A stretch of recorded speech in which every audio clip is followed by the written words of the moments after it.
Assalamualaikum warahmatullahi wabarakatuh. Selamat pagi anak-anak. Gimana kabarnya kalian? Baik. Alhamdulillah. Tetap semangat ya mengikuti pelajaran Ibu. Oke.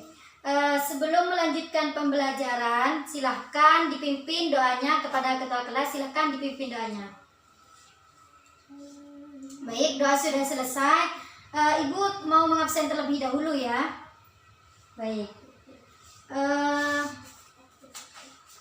Ada berapa siswa di sini? Fajar Mualaf hadir.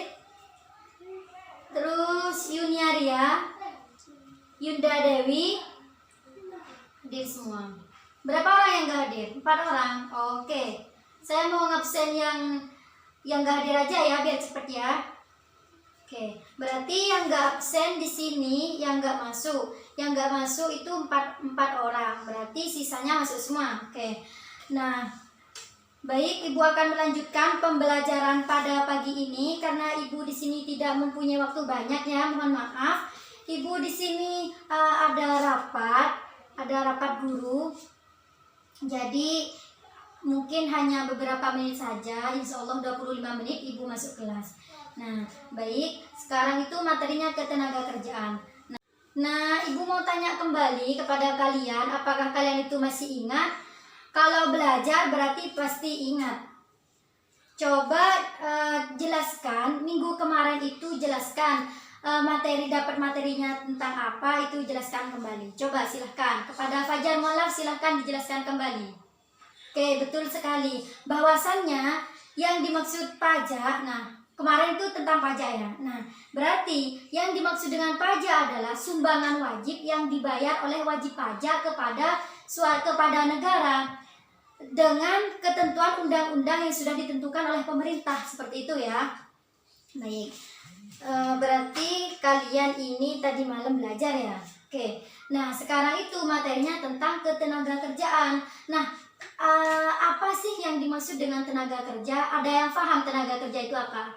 Nah, yang dimaksud dengan tenaga kerja di sini ialah baik orang laki-laki ataupun perempuan yang sedang mencari pekerjaan, entah itu mencari pekerjaan, yang mau bekerja terus atau sudah berada dalam pekerjaan tersebut, atau sudah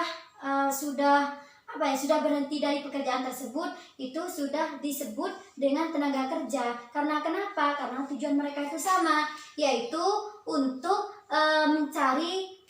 mendapatkan sebuah di sini Ibu akan menjelaskan tentang pengertian ketenaga kerjaan. Nah, pengertian tenaga kerja dan kesempatan kerja. Nah, di sini adapun banyaknya penduduk dapat menjadi potensi bagi suatu negara karena dengan adanya tenaga kerja yang SDM-nya tinggi, maka itu akan dapat membangun atau meningkatkan perekonomian di suatu negara tersebut. Dan juga sebaliknya, jika di dalam suatu negara tersebut penduduknya itu SDM-nya minim, maka itu akan menjadi beban bagi pemerintah, seperti itu ya. Paham? Oke.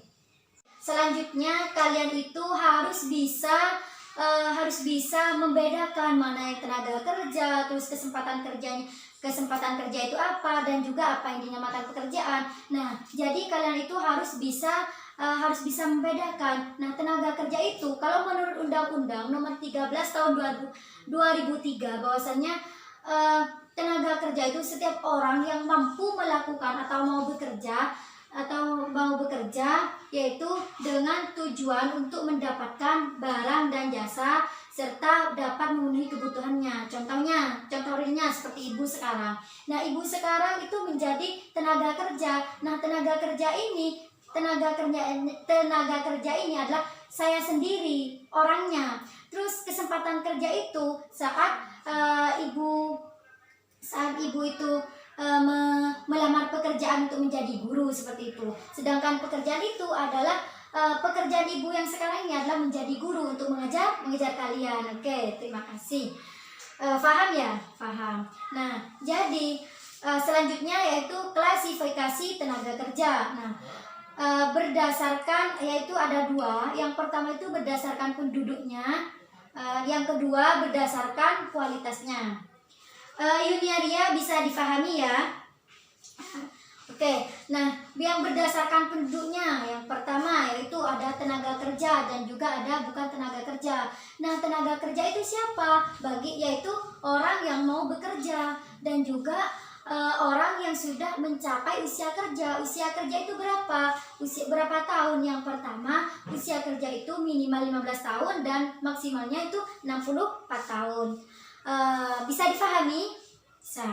Oke, yang kedua yaitu bukan tenaga kerja. Nah, bukan tenaga kerja itu siapa? Berarti orang yang belum mencapai usia kerja. Yang seperti Ibu jelaskan barusan bahwasannya yang mencapai usia kerja itu sekian dan maksimalnya usia kerja itu sekian, seperti itu ya. Yang kedua yaitu poin yang kedua yaitu tenaga kerja berdasarkan kualitasnya. Yang pertama ada tenaga kerja terdidik, ada tenaga kerja tidak terdidik, dan juga ada tenaga kerja terampil. Nah, contohnya, Ibu langsung mau menyebutkan contohnya supaya kalian itu lebih paham.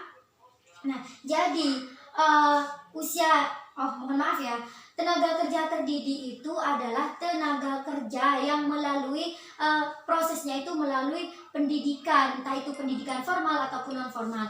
Contohnya nih, contohnya itu guru, dokter, terus ada lagi pengacara. Nah, itu dikatakan tenaga kerja terdidik. Paham? Paham ya? Tenaga kerja terdidik. Oke, contohnya lagi polisi. Nah, itu dikatakan tenaga kerja terdidik karena melalui pendidikan, entah itu formal ataupun non formal, seperti itu.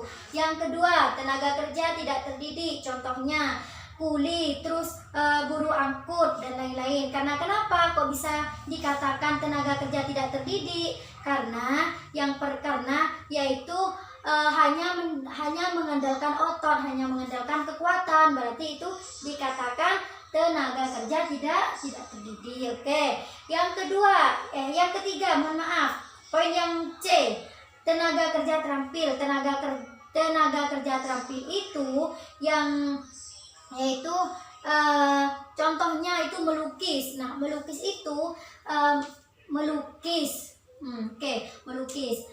Kok bisa melukis? Ya, karena di situ keterampilan hasil karyanya, seperti itu. Yang keempat itu masalah ketenaga kerjaan. Yang pertama, di dalam ketenaga kerjaan pasti di situ ada permasalahannya. Yang pertama yaitu jumlah angkatan kerja tidak seimbang dengan kesempatan kerja. Contohnya nih,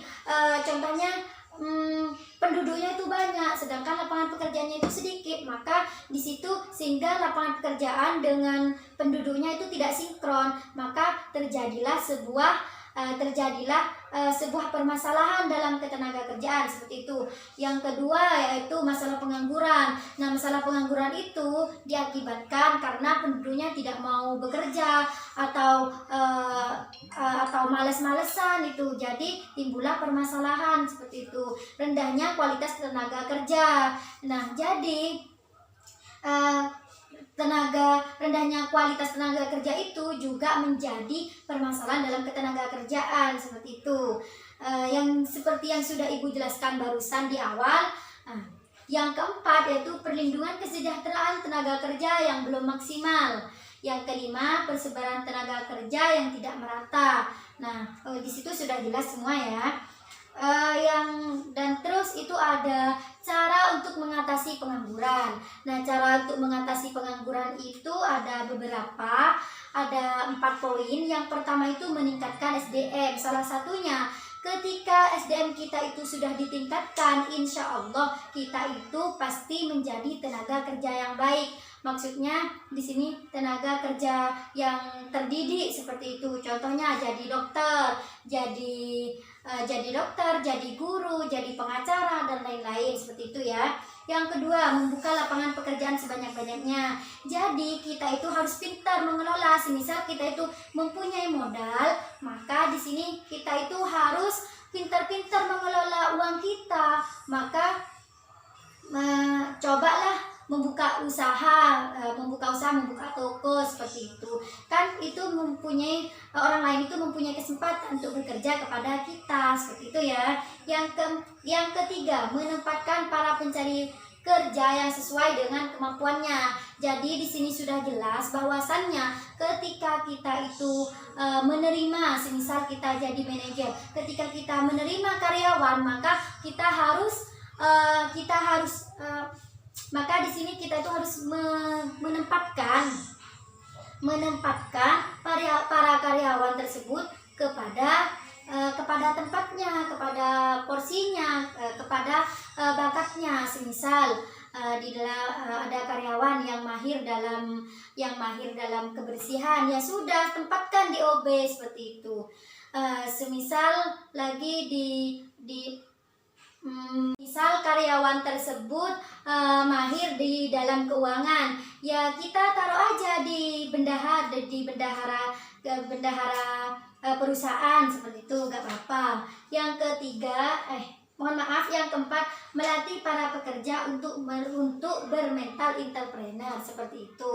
Nah, di situ sudah jelas bahwasannya cara mengatasi pengangguran itu ada beberapa poin ya. Ada 4 poin. Nah, harapan ibu kalian ketika sudah belajar, setelah belajar tentang ketenaga kerjaan ini, di situ kan ada cara mengatasi pengangguran, terus masalah-masalah ketenaga kerjaan itu sudah kita pelajari. Harapan ibu kalian harus bisa meningkatkan SDM kalian. Supaya kenapa? Supaya kalian itu bisa menjadi suatu saat nanti bisa menjadi tenaga kerja yang terdidik seperti itu ya. Oke. Baik, sekarang ibu minta untuk kalian, di sini kan ada 31 siswa. Namun di situ ada beberapa siswa yang nggak masuk ya. Nah, tolong bentuk kelompok, bagi siswa yang masuk saja bentuk kelompok. Nah, nanti dalam satu kelompok itu ada 5 orang, yang lebih itu gabung ke kelompok yang lainnya. Oke, nah di sini ibu mau membentuk kelompok, silahkan nanti bahas kembali apa yang sudah dijelaskan oleh ibu, nanti presentasikan di depan. Nah, tolong belajar lagi kalian, tingkatkan belajar kalian. Jangan lupa minggu depan itu materinya itu tentang pendapatan nasional. Silahkan kalian itu belajar lagi. Jangan lupa sekarang itu diskusikan dengan kelompok kalian, nanti presentasikan di depan. Oke? Terima kasih. Saya harap jamnya ibu sekarang sudah selesai, karena ibu sekarang masih ada keperluan, ada rapat guru. Mohon maaf tidak bisa menemani kalian secara maksimal. Kurang lebihnya ibu mohon maaf. Terima kasih atas waktunya. Wassalamualaikum warahmatullahi wabarakatuh.